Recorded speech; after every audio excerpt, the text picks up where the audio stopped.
In the mystical realm of Dungeons and Dragons, where danger lurks at every turn, a chilling creature known as a crawling claw emerges from the shadows. This unsettling abomination, once a severed hand, has been imbued with unholy semblance of life. Its sinew digits devoid of flesh but animated by dark magic, skitter across the ground with malevolent intent. Now that we know what the crawling claw is, let's talk some features.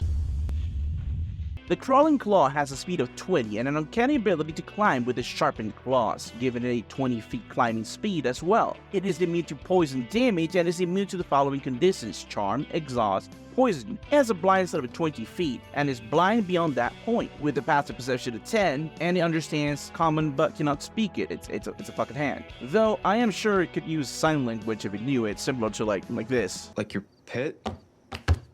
The universal language of fuck you. Now that we have that out of the way, let's go for its first feature, which is turn immunity. The claw is immune to turn undead. Why? I assume because it can't fucking see the symbol. Plus, if you add the amount of shit that it had to touch when it was alive, I don't think this claw really is afraid of shit at this moment. We then have its combat action. Yeah, you guessed it, it's a surprising claw attack, with a 3-2 1d4 plus bludgeoning damage or slashing, the claw's choice. It's a simple creature, nothing complicated. Again, it's a fucking claw, what'd you expect? Now that we talk about its features, let's talk settings. Here are 3 settings that could work for your world. For our first setting, we have the Forgotten Crypt. Deep within the desolate Moonglow marshes lies a forgotten crypt, its crumbling stone walls veiled in mist and overshadowed by ancient willow trees. Within this cursed resting place, the crawling claw slumbers, awakened only by the intrusion of unsuspecting adventurers seeking hidden treasures and lost knowledge. For plot hooks, we have the party encounters a desperate scholar who possesses an ancient journal containing clues about the crypt's guardian and the crawling claw. The scholar seeks to aid in unraveling the crypt's mysteries and offers a handsome reward for their assistance. For a second plot hook, we have a ghostly apparition appears to the party, guiding them to the crypt and revealing glimpses of the guardian's spirit. The apparition pleads for their help in ending the curse that binds both the guardian and the crawling claw. For a unique element, the crypt is shrouded in an eerie, otherworldly fog that distorts perception and disorients those who enter. The fog acts as a supernatural barrier, preventing easy escape and heighten the sense of dread. For a twist, the guardian spirit, once awakened, reveals a shocking truth.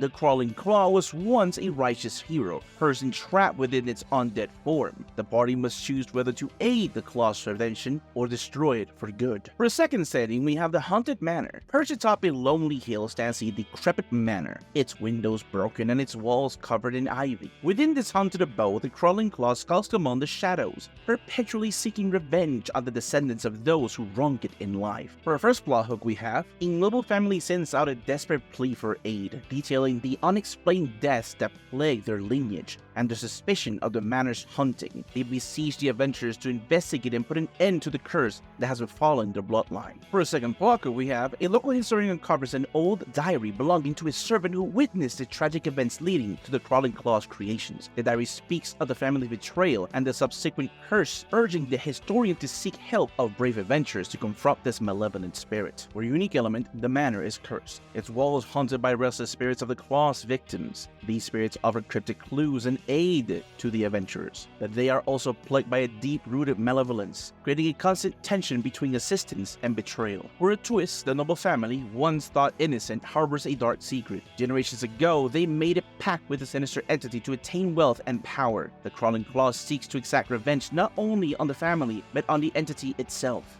leaving the adventurers with a morally challenging decision. For our last setting, we have the Shadow Dragon's lair. Deep within the treacherous mountain range, shrouded in perpetual darkness, lies the lair of a failed ancient shadow dragon. Within the heart of this malevolent domain, a crawling claw fashioned from the severed talon of the very same shadow dragon skulks, infused with its dark essence. This unholy creation possesses the sinister power of shadow and necromancy, making it a formidable adversary. For our first plot hook, we have the Dragon's Curse. Whispers amongst the local villagers tell of a curse that has befallen their land since the Shadow Dragon's arrival. The adventurers are approached by desperate townsfolk who believes the crawling claw is a key to lifting the curse. They request the party's aid in infiltrating the dragon's lair, confronting the claw, and unraveling the true nature of the curse. For a second plot hook, we have Shadows of Power. An enigmatic sorcerer seeks to harness the dark energies radiating from the crawling claw, to augment their own power. They offer a tempting proposition to the adventurers, promising knowledge and rewards if they retrieve the claw for them. However, rumors of the sorcerer's sinister intentions cast doubt on those true motivations, leaving the party to decide whether they aid or oppose this dark magician. For a unique element, the lair of the Shadow Dragon is an eerie realm cloaked in impenetrable darkness. Light sources are significantly weakened, and the shadows stretch and twist in an unnatural way. The claw, being infused with the dragon's essence, can summon and manipulate shadows, making it a master of deception and ambush.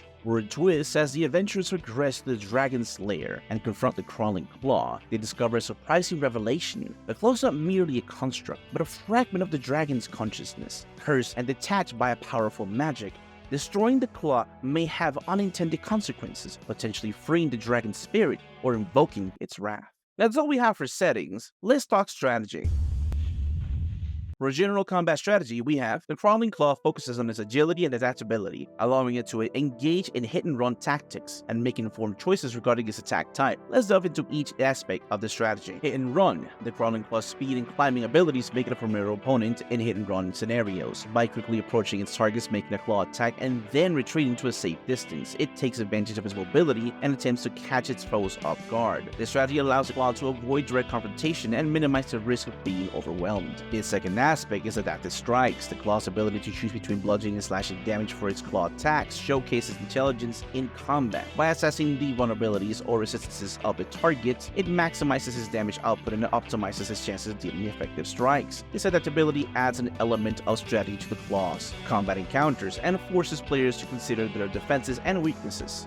And as an action, always focus on, obviously, ambushing. These things are amazing climbers. They should be out waiting for anything to crawl through, jump in, and ensure they came to the wrong neighborhood. And now we have my favorite part, unique combat strategy. The unique combat strategy for the Crawling Claw introduces 3 new features that emphasize its supernatural nature and enhance its capabilities within the rules of Dungeons & Dragons 5th edition. For its first new ability, we have Necrotic Drain. This feature grants the Crawling Claw ability to drain the life force of its victims, further emphasizes his undead nature. The additional 2d6 necrotic damage dealt to the target provides a potent offense capability. Additionally, the Crawling Claw gains temporary hit points equal to necrotic damage dealt, granting it some sustain and resilience in combat. The recharge mechanic is 5/6, allowing the claw to use its ability intermittently, adding unpredictability to its attacks. For its second feature, we have a Cursed Grasp. With this feature, the Crawling Claw gains the ability to curse its grappled victims. The curse inflicts an additional 1d4 necrotic damage on the target at the start of each of its turns, further weakening and deteriorating its health over time.